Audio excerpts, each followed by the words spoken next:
तमिलनाडु का कन्याकुमारी दक्षिण भारत के बिल्कुल अंतिम छोर पर स्थित है। इसके आगे विशाल हिंद महासागर है, जो आगे जाकर बर्फीले अंटार्कटिका महाद्वीप को स्पर्श करता है। ये कहानी कन्याकुमारी के पास स्थित पुटुस्पुर नाम के गांव में रहने वाले अब्दुल की है। अब्दुल बकरे पालने का काम करता था। उसके पास छोटे बड़े कुल मिलाकर 20 बकरे बकरियां थे। पहचान के लिए अब्दुल ने उनके ऊपर सफेद पेंट से नंबर लिख रखे थे। पापा, बकरा नंबर 15 से उसका पेंट छूट रहा है। मैं स्कूल से चौक लेकर आई हूँ, क्या मैं बकरे पर नंबर लिख दूँ? हाँ सकीना बेटी, लिख दो। सकीना जब बकरे पर नंबर लिखने चली गई, तो अब्दुल की बीवी हमीदा अब्दुल से बोली, सकीना की फीस जमा होगी और गयास भी मोबाइल के लिए रो रहा है। बकरा नंबर 13 बड़ा हो गया है, आप इसे बेच आइए, हमें पैसों की जरूरत है। ठीक है, मैं आज शाम को मोहित भाई के पास जाऊंगा। जब कोई बकरा बड़ा हो जाता तो अब्दुल बकरे को किसी मटन शॉप वाले के पास बेच आता। आओ अब्दुल आओ, आज क्या माल लेकर आए हो? आज का माल एकदम कड़क है, इसके मुझे 15,000 रुपए तो मिलने ही चाहिए। इस बकरे के 15,000 नहीं मिल सकते, ऐसे बकरे तो 7-8 हजार में बिकते हैं। फिर भी तुम जान पहचान के आदमी हो तो मैं तुम्हें 10,000 दे दूंगा, इससे ज्यादा कोई इस बकरे की कीमत नहीं देने वाला। अब्दुल ने बकरा 10,000 में बेच दिया। वो पेठे की मिठाई और पैसे लेकर घर पहुंचा। कितने में बिका बकरा? मोहित भाई ने 10,000 दिए हैं। मोहित आपको कम दाम देता है, आप किसी और दुकानदार के पास क्यों नहीं जाते? मोहित भाई अपनी जान पहचान के आदमी हैं, वो ठीक ही कीमत देते होंगे। 10,000 में सकीना की फीस और गयास का मोबाइल दोनों काम हो जाएंगे क्या? 3,000 मेरे पास है, 13,000 में दोनों काम हो जाएंगे। बच्चों को ये पेठा बांट दो। अब्दुल जब भी कोई बकरा बेचता उसे अफसोस भी होता, क्योंकि बकरे को पालते पालते उससे लगाव हो जाता था। लेकिन बेचना अब्दुल की मजबूरी थी। घोड़ा अगर घास से दोस्ती करे तो खाएगा क्या? अब्दुल का मकान बहुत पुराना और जर्जर था। रात में जब सभी लोग सो रहे थे तो तेज बारिश के कारण छत से एक बड़ा टुकड़ा गयास के पैर पर आ गिरा। गयास के पैर में बहुत चोट आई और घर की छत में एक छेद हो गया। गयास के पैर के इलाज में काफी पैसे खर्च हो गए। मैं कब से कह रही थी कि मकान की मरम्मत करा लो, आखिर लेने के देने पड़ ही गए। अब इलाज में भी पैसा खर्च हुआ जा रहा है और ये छेद भी बंद करना पड़ेगा। मेरे पास पैसे कहाँ थे जो मैं मकान की मरम्मत करा लेता? फिर इस पुराने मकान में पैसा लगाना बेवकूफी है, ये कभी भी गिर सकता है। आप किसी भी तरह पैसे कमाइए, लेकिन जल्द से जल्द नए घर का इंतजाम करिए, वरना हमारे सिर पर छत भी नहीं रहेगी। बकरे पालने के धंधे में तो कोई खास फायदा नहीं हो रहा, मुझे कुछ और ही सोचना पड़ेगा। हाँ पापा, स्कूल के बच्चे भी हमें बकरे बकरियों के भाई बहन कहकर चिढ़ाते हैं, आप कोई और काम करिए ना। अब्दुल को पेठा पसंद था। उसने सोचा, क्यों ना मैं पेठे की मिठाई बेचूं? मैं कन्याकुमारी जाऊंगा और वहाँ पर पेठे बनाकर बेचूंगा। लेकिन आपको पेठा बनाना भी तो नहीं आता। तो मैं किसी दुकान पर काम करके पेठा बनाना सीख लूंगा। पापा, आपको पेठा बनाना सीखने के लिए कहीं काम करने की जरूरत नहीं है। उस दिन आप पेठा लाए थे ना, तो मैंने YouTube पर पेठा बनाने की विधि देखी थी। अब्दुल ने सारे बकरे बकरियों को बेच दिया और कन्याकुमारी जाकर पेठा बनाने का सामान खरीदा और दुकान पर बेचना शुरू कर दिया। पेठा कितने रुपए किलो है? सिर्फ 200 रुपए किलो। मेरे बच्चे रंगीन पेठा खाते हैं, क्या आपके पास रंगीन पेठा है? अभी तो नहीं है बाबूजी, लेकिन जल्द ही उपलब्ध हो जाएगा। धीरे धीरे अब्दुल की बिक्री बढ़ती है और उसकी दुकान शहर में अब्दुल पेठा वाला के नाम से मशहूर हो जाती है। जब अब्दुल के पास पैसे इकट्ठे हो जाते हैं तो वो अपना नया घर बनवा लेता है। बच्चों, तुम्हारी परीक्षाएं खत्म होने के बाद हम श्रीलंका घूमने जाएंगे। अब्दुल का परिवार जब श्रीलंका घूमने गया तो वो अपने साथ अपनी दुकान का पेठा भी ले गए। उन्होंने श्रीलंका के लोगों को फ्री में पेठा खिलाया। बताइए भाई साहब, हमारा पेठा कैसा है? आपके पेठे का स्वाद तो वाकई गजब है। हमारे यहाँ अली नाम का एक आदमी पेठा बेचता है, लेकिन आज मुझे पता चला कि अली के पेठे में तो कोई स्वाद ही नहीं है। अब्दुल के परिवार ने भी अली का पेठा खाकर देखा। छी, ये तो कड़वा रहा है, इसे तो निगला भी नहीं जा रहा है। पापा, कन्याकुमारी में तो आपकी दुकान फेमस हो ही चुकी है। वो दुकान नौकरों को सौंप कर आप यहाँ पर अपनी दुकान शुरू कीजिए। तुमने ठीक कहा सकीना, अब हम अपने बिजनेस को श्रीलंका में फैलाएंगे। अब्दुल ने भारत से ही पेठा मंगाया और श्रीलंका में कारोबार शुरू किया। श्रीलंका में भी अब्दुल का व्यापार तेजी से फैलने लगा। अली का पेठा अब लोगों ने सूंघना भी बंद कर दिया। अली एक दिन अब्दुल के पास गया। भाई साहब, तुम अपने पेठे को कैसे तैयार करते हो? मैं तुम्हारा तरीका सीखना चाहता हूँ। तुम्हारा स्वागत है दोस्त, मैं तुम्हें हर चीज बहुत अच्छे से दिखाता और समझाता हूँ। अली ने अब्दुल के पेठा तैयार करने का पूरा प्रोसेस देखा। उसे बात समझ में आ गई कि फर्क बस हरे पेठे की क्वालिटी का है। अब्दुल भाई, तुम इतनी अच्छी क्वालिटी का हरा पेठा क्यों इस्तेमाल कर रहे हो? लो क्वालिटी का पेठा इस्तेमाल करो, लागत कम आएगी, मुनाफा अधिक होगा। नहीं, मैं ऐसा नहीं कर सकता। मैं अपने ग्राहकों को अच्छी से अच्छी क्वालिटी का माल उपलब्ध कराना चाहता हूँ। तुम्हें भी अपने पेठे की क्वालिटी सुधार लेनी चाहिए। देखो, अगर तुम और मैं दोनों लो क्वालिटी का पेठा इस्तेमाल करेंगे तो किसी को क्वालिटी के बारे में पता ही नहीं चलेगा। हम दोनों का फायदा होगा। तुम कहो तो मैं अपने इंपोर्टर से तुम्हारी बात करा दूं, वो तुम्हें सस्ता हरा पेठा उपलब्ध करा देगा। नहीं भाई, मुझे नहीं चाहिए सस्ता पेठा। अगर ये आदमी यहाँ रहा ना तो मेरा धंधा तो चौपट हो जाएगा। अली ने एक औरत को कुछ रुपए दिए और उसे अब्दुल के पास भेजा। मेरे पास पैसे नहीं है, लेकिन मेरा मिठाई खाने का बहुत मन कर रहा है। क्या आप मुझे अपना पेठा खिला देंगे? हाँ बहन जी, आप जितना चाहे खा सकती हैं। अल्लाह की दुआ से आपके खाने से मेरे माल में कोई कमी नहीं होगी। आपकी आवाज तो पेठे की तरह मीठी है।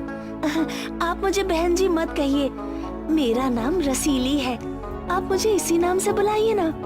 मैं आपसे अकेले में मिलना चाहती हूँ, क्या आपके पास फुर्सत है?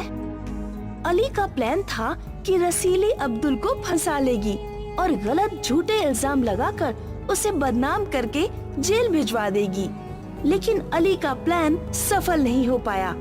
अब्दुल ने रसीली की बातों से उसे भांप लिया और सख्ती से कहा, मैं एक शादीशुदा आदमी हूँ, इसीलिए मैं तुमसे अकेले में नहीं मिल सकता।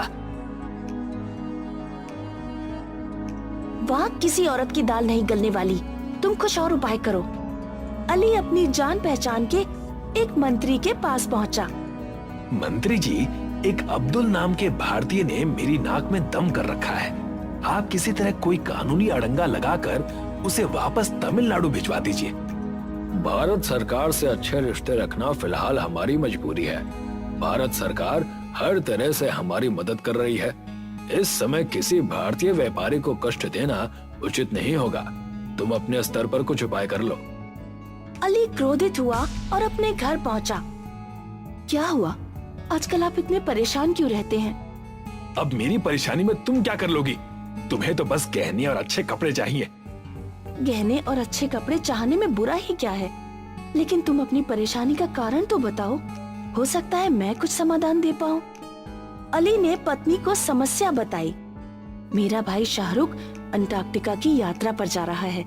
उस आदमी को जहाज में बैठाकर अंटार्कटिका में फेंकवा दो। वहाँ बर्फ ही बर्फ है, ठिठुर कर वहीं मर जाएगा। अली का साला जिस दिन अंटार्कटिका जा रहा था, उससे एक दिन पहले अली ने कुछ नकाबपोश गुंडों के द्वारा अब्दुल को उठवा लिया। अब्दुल के हाथ पैर बांधे और आंखों पर पट्टी बांधकर जहाज पर लेटा दिया।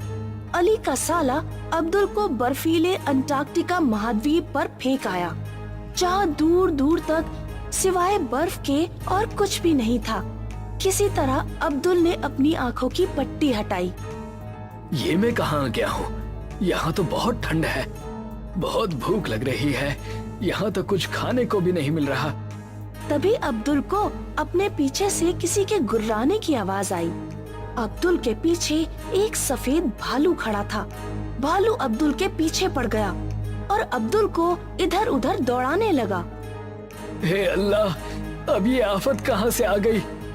अब्दुल को ठंडे पानी की नदी में कूदना पड़ा। तब सफेद भालू ने अब्दुल का पीछा छोड़ा। ये भालू कुछ तो खाता ही होगा। अगर मैं इसके पीछे पीछे जाऊं तो मुझे खाना मिल सकता है। अब्दुल भालू के पीछे पीछे गया। भालू एक दूसरे भालू के पास पहुंचा जो जमीन पर पड़ा हुआ था। जमीन पर पड़े भालू के पेट पर एक घाव था जिससे खून बह रहा था। मुझे उस भालू की मदद करनी चाहिए।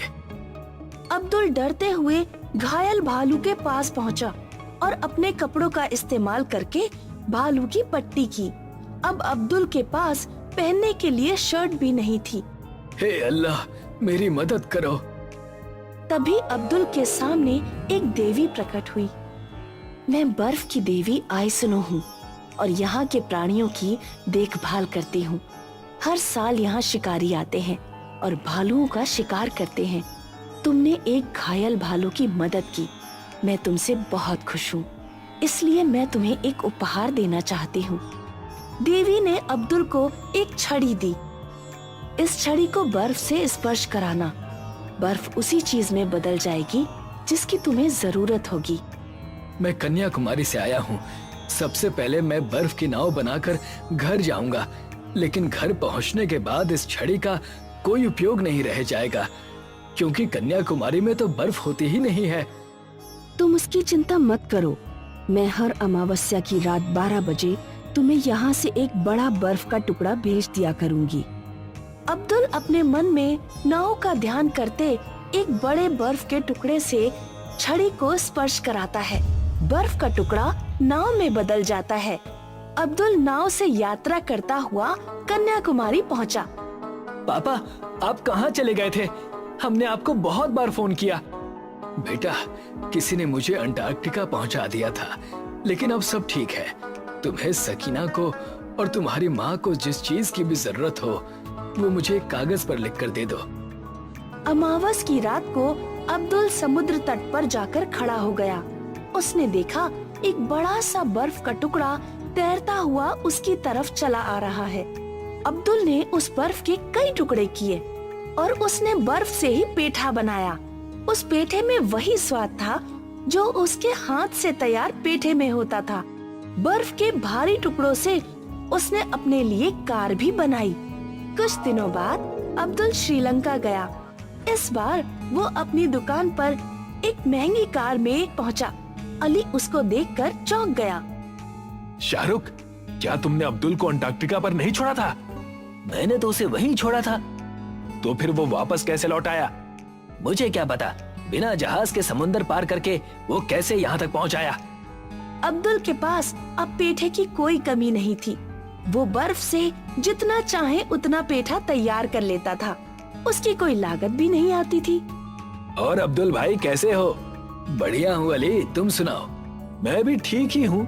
आपके पेठे की क्वालिटी तो और भी शानदार हो गई। एकदम शीशे की तरह पारदर्शी, बिल्कुल बर्फ की तरह। तुमने ठीक पहचाना, मैं ये पेठा बर्फ से ही तैयार कर रहा हूँ। पेठा बर्फ से तैयार कर रहे हो? इसका क्या मतलब है? अब्दुल ने अली को बर्फ और जादुई छड़ी के बारे में बताया। तो अब्दुल भाई, वो छड़ी आप कुछ दिनों के लिए मुझे भी दे दीजिए।